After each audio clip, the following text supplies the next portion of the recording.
Hello मेरे प्यारे बच्चों, आप कैसे हो। तो मैं आज आपको फिस्कल पॉलिसी के बारे में बताने जा रहा हूँ। आखिर फिस्कल पॉलिसी होती क्या है। तो देखो, इसकी फिस्कल पॉलिसी की डेफिनेशन है, it is a policy of the government uses money to help the economy. देखो, इसका सीधा सीधा मतलब ये होता है कि सरकार के पास पैसे आते कहाँ से हैं और सरकार उस पैसों को खर्च कैसे करती है। तो जैसे हम लोग अपने घर का बजट बनाते हैं कि इतने पैसे आएंगे, इतने जाएंगे, उसी प्रकार से सरकार अपने पैसों को कहाँ कहाँ से लेकर आती है और फिर उस पैसों को कहाँ कहाँ खर्च करेगी। तो यही सरकार की फिस्कल पॉलिसी होती है। अब सरकार के खर्चे कहाँ से होंगे, जैसे रोड्स बना ली, ठीक है, इस तरह से टैक्सेस लोगों से इकट्ठे कर लिए। अब सरकार का मेन चीज़ क्या है, सरकार की मेन चीज़ बच्चों ये है कि सरकार को टैक्सेस से पैसा इकट्ठा करना है, ठीक है, उधार लेना है, बोरिंग्स करनी है, ठीक है, नोट छापने, और फिर डैम्स हो गए, स्कूल्स हो गए, अस्पताल हो गए, इन जगहों पे पैसा खर्च करना है। तो फिस्कल पॉलिसी में पढ़ना क्या है, देखो बच्चों, इसमें पढ़ना है पहले गवर्नमेंट की स्पेंडिंग। तो गवर्नमेंट की स्पेंडिंग का मतलब ये हुआ कि गवर्नमेंट उस पैसों को खर्च कहाँ करेगी, मार्केट को बूस्ट करने के लिए, ठीक है, मोर बिजनेस मोर कस्टमर, ताकि सरकार इकोनॉमी में इस तरह से, देश में इस तरह से पैसा खर्च करे कि हमारे व्यवहार चले, हमारे बिजनेस चले। तो इस तरह से हमारे गवर्नमेंट के खर्चों को पहली चीज़ देखनी है। दूसरी चीज़ देखनी है इसमें सरकार टैक्सेस, ये टैक्सेस का जितना भी सिस्टम है फिस्कल पॉलिसी का है। तो दो सबसे इंपॉर्टेंट चीज होगी, पहली है कि सरकार खर्च कहाँ करेगी पैसा, दूसरा है सरकार टैक्सेस कहाँ से लेगी।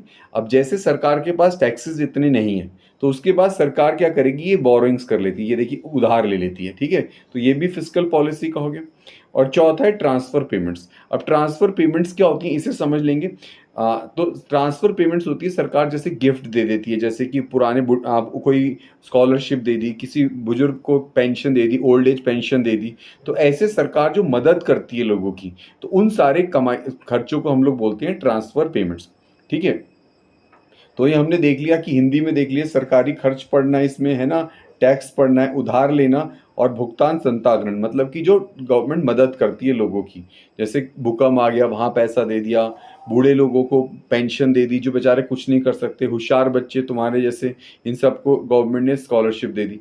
अब ऑब्जेक्टिव ऑफ फिस्कल पॉलिसी क्या है, सबसे मेन पहला ऑब्जेक्टिव है ग्रोथ करना, पहले हमारे देश का विकास हो, हर सरकार यही चाहती है कि देश का विकास हो, ठीक है। दूसरा है प्राइस स्टेबिलिटी, बहुत इंपॉर्टेंट पॉइंट है, बहुत ही जरूरी, ना महंगाई दर ज्यादा हो जाए, इसे इन्फ्लेशन बोलते हैं, ना इतना कम हो जाए कि बेरोजगारी फैल जाए, यानी कि ना तो मुद्रास्फीति हो, इन्फ्लेशन, ना मंदी काल हो जाए, डिफ्लेशन। तो पैसे की वैल्यू कैसे बनाए रखते हैं, अगर पैसा बहुत ज्यादा छाप दिया तो उसके बाद क्या होगा, इन्फ्लेशन आ जाएगा, जैसे हिटलर के टाइम पर आया। वहां पे नोट हिटलर ने इतने छाप दिए कि लाखों करोड़ों रुपए का एक अखबार आ रहा है, वेंजुला जैसी कंट्रीज में भी यही हो रखा है, 50-50 लाख की चाय आ रही है। तो ऐसे नोट ज्यादा भी नहीं छापने और कम भी नहीं छापने, अगर कम छाप दिए तो मंदी काल आ जाएगा, डिप्रेशन आ जाएगा, जो मैं आजकल आपको पढ़ा भी रहा हूँ, कीन्स के टाइम पे हुआ था ये यूरोपियन कंट्रीज में, पूरा मंदा आ गया, पूरी इकोनॉमी डाउन हो गई। इन दोनों में से बच्चों मंदी काल बहुत ही खराब होता है, इन्फ्लेशन में जो होता है एटलीस्ट एम्प्लॉयमेंट लेवल बहुत रहता है, तो लेकिन स्टेबिलिटी रहे ना, मतलब कि डिमांड ज़्यादा हो जाए नोट छापने से, ना इतनी कम हो जाए कि डिप्रेशन आ जाए। जैसे तुम्हारा फैट बॉडी में परफेक्ट होना चाहिए, बिल्कुल फैट कम हो गया तो तुम बिल्कुल सुक्कड़ हो जाओगे, और अगर ज़्यादा फैट हो गया तो मोटापा, हार्ट अटैक की बीमारी आ जाएगी। ऐसे ही नोटों की सही मात्रा में छापना प्राइस स्टेबिलिटी बोलते हैं। फिर तीसरा है फुल एम्प्लॉयमेंट। फुल एम्प्लॉयमेंट का मतलब जो लोग काम करना चाहते हैं, रोजगार की अवसर पैदा करना, जैसे तुम लोग तैयारी कर रहे हो आजकल गवर्नमेंट एग्जाम्स की, तो बच्चों ऐसी सरकार का मेन काम होता है कि देश में बेरोजगारी ना रहे, ये तीसरा हो गया। इक्विटेबल डिस्ट्रीब्यूशन ऑफ इनकम, अगला ये हो गया।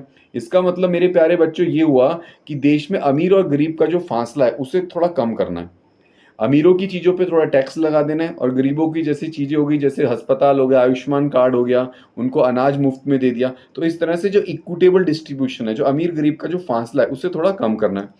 और बैलेंस ऑफ पेमेंट क्या होता है, इसको समझ लेते हैं। जो हमारा इंपोर्ट एक्सपोर्ट होता है देश में, ठीक है, जो हमारा तो इसको बैलेंस करना है। हम ज़्यादा इंपोर्ट करेंगे तो हमारी जो फॉरेन करेंसी है, जो विदेशी मुद्रा है, इसका हमारा बहुत नुकसान होता है, ठीक है।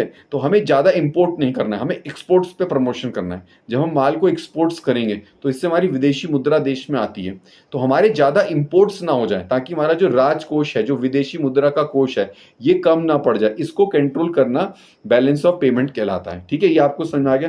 तो इसे आप हिंदी में भी पढ़ सकते हैं, आर्थिक विकास, कीमत स्थिरता, पूर्ण रोजगार, आय का समान वितरण और भुगतान संतुलन की स्थिरता, ये इंपोर्ट एक्सपोर्ट से होता है, मतलब ठीक है।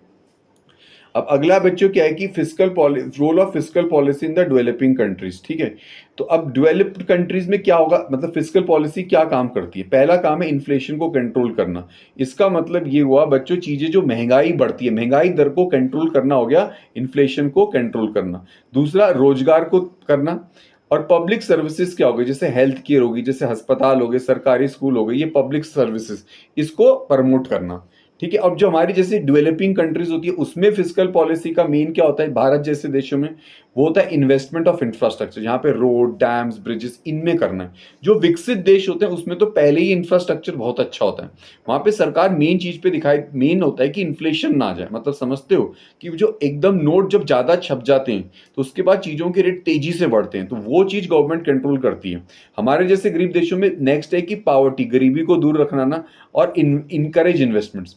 अब जैसे हमारे ऐसे बहुत सी जगह होंगी गढ़वाल वगैरह में या ऐसे पहाड़ों में जहाँ पे फैक्ट्रियाँ नहीं है, इंडस्ट्रीज नहीं है, तो वहाँ पे सरकार क्या करेगी, वहाँ पे इंडस्ट्रीज कैसे लगाती है, टैक्स फ्री जोन्स करके इकोनॉमिक जोन्स बना देती है। वहाँ पे कहती है 10 साल तक अगर आप इंडस्ट्री लगाओगे तो आपको टैक्स नहीं देना पड़ेगा। उत्तराखंड में भी हुआ है, सेलाकुई में, ऐसे हरिद्वार में भी कई पुरानी गाँव में ऐसा करती है सरकार। तो ऐसे बड़ी बड़ी इंडस्ट्री से पतंजलि हो गई है, नाइकी के शोरूम, नाइकी के आपके फैक्ट्रीज खुल गई सेलाकुई में, बड़ी बड़ी इंडस्ट्रीज दवाइयों की खुल गई है। तो इनकरेज इन्वेस्टमेंट करना, ये हमारे उत्तराखंड में भी धामी सरकार ने बहुत करा है यहाँ पे, कि मतलब कि इन्वेस्टर्स को बुलाना, इन्वेस्टर समिट हो, इसमें मोदी जी भी आए हैं। तो हमारे देश में फिस्कल पॉलिसी का ये रोल रहता है, ठीक है। अब budget structure of the government of India. अब गवर्नमेंट का बजट स्ट्रक्चर क्या होता है, एक होता है रेवेन्यू बजट, एक होता है कैपिटल बजट। अब रेवेन्यू क्या होता है, रेवेन्यू चीज किसको बोलते हैं, रेवेन्यू का मतलब होता है जैसे जो रोज रोज की चीजें, जैसे सरकार को बार लगातार पैसा कहाँ से आता है, टैक्स से आता है। और सरकार क्या करेगी, जैसे रोड तो खैर नहीं, जो डे टू डे के खर्चे, जैसे तनख्वाह दे दी लोगों को, ठीक है, रिपेयरिंग में पैसा खर्च कर दिया। तो रेवेन्यू का मतलब क्या होता है, रेवेन्यू का मतलब जो रोजमर्रा की चीजें, जैसे तुम्हारे पिताजी की जो तनख्वाह है वो रेवेन्यू है, तुम्हारे दूध का बिल जो हो गया वो रेवेन्यू है। तो जो रोजमर्रा की कमाई है और रोजमर्रा के जो खर्चे, इनको जब देखा जाता है इसे बोलते हैं रेवेन्यू। अब कैपिटल बजट क्या होता है, ये जो कैपिटल बजट है बच्चों, ये क्या चीज है। अब जैसे रोड बना दी, डैम बना दी, जिससे बिल्डिंग बनाते हो, इसे बोलते हैं कैपिटल बजट। जिससे कोई प्रॉपर्टी बना रहे हो, जैसे तुम्हारे पिताजी ने घर बनाया, ये कैपिटल बजट में आएगा। तुम्हारे पिताजी ने तुम्हारी फीस दी, ये रेवेन्यू बजट में आया। तो रोजमर्रा की जो चीजें होती हैं वो आती हैं रेवेन्यू बजट में। अब जिनसे प्रॉपर्टी बनाती है, जैसे स्कूल बनाया, बिल्डिंग बनाया, तो ये सब होता है कैपिटल बजट। तो कैपिटल बजट होता है जिसमें सरकार ये देखती है कि हमें बड़े बड़े निवेश कौन से करने, जैसे रेलगाड़ी बनाना, सड़क बनाना, ये हो गया कैपिटल बजट। और जैसे तनख्वाह देनी, ठीक है, दवाइयां दे दी कोरोना की, ये इससे कोई प्रॉपर्टी जिससे नहीं बनती तो उसे बोलते हैं रेवेन्यू बजट। जिनसे प्रॉपर्टी बनेगी वो होता है कैपिटल बजट। अब अगला है आपका प्लान बजट। क्या होता है, जिसमें सरकार पंचवर्षीय योजना में जो भी खर्चे तय करती है वो आता है प्लान बजट में आ जाता है, ठीक है। तो जो मतलब कि paying sale, non plan budget क्या होता है, दिस किस में बोलते हैं, this is money spend on regular things of the government does every year. जो रोजमर्रा के जो खर्चे जो हर साल करनी है, जैसे तनख्वाह देनी है, तो वो नॉन प्लान एक्सपेंडिचर में आ जाता है ना, ठीक है। अब जैसे कि तुम्हारा प्लान बजट है कि मैं खिलौना खरीदूंगा, जैसे इसमें एग्जांपल दे रखा है, वो तुम्हारा प्लान हो गया, ठीक है। जो स्पेशल चीज के लिए हो गया, मतलब जैसे मतलब कोई स्पेशल चीज के लिए करते हैं तो प्लान है। जैसे मान लो तुम्हारी बहन की शादी है तो वो प्लान बजट में होगी। तुम्हारे स्कूल की फीस है वो नॉन प्लान बजट में होगी, क्योंकि वो तो देनी देनी है, ठीक है। तो रेवेन्यू रिसिप्ट्स क्या होती है सरकार की, देखो ये रेवेन्यू रिसिप्ट्स क्या है। तो रेवेन्यू का मतलब होता है जो बार बार पैसा आता रहे, बिना प्रॉपर्टी बेचे जो पैसा आता है वो रेवेन्यू रिसिप्ट होती है, रेवेन्यू आए। तो अब जैसे सरकार टैक्स लेती है, फीस लेती है, फाइन लेती है, चालान काट लिए, वो सब आपका रेवेन्यू रिसिप्ट्स में आ गया। रेवेन्यू रिसिप्ट्स का मतलब वो पैसा जिससे प्रॉपर्टी नहीं बेचनी पड़ती ना उधार लेना पड़ता, ये दो बातें याद रखना। कैपिटल रिसिप्ट्स क्या हुई, जो प्रॉपर्टी बेच के पैसा आता है, और या तो किसी से उधार ले लिया, तो ये कैपिटल रिसिप्ट है, पूंजीगत रिसिप्ट, ठीक है। तो ये दो चीजें हमारी याद रख लेना है ना। तो इसको हिंदी में अब देख लेते हैं थोड़ा। राजस्व बजट, पूंजीगत बजट, योजना जिसका आपने देख लिया है ना, गैर योजना हो गया, राजस्व प्राप्ति, पूंजीगत प्राप्ति, ठीक है। उधार लेना पूंजी प्राप्ति है, ठीक है। और जो रेगुलर पैसा सरकार लेती रहती है, जिससे प्रॉपर्टी नहीं बेचती, उधार नहीं लेती, उसे राजस्व प्राप्ति बोलते हैं, ठीक है मेरे प्यारे बच्चों। अभी आप इतना देखो, मैं आगे आपको और वीडियो बना के भेजता हूं।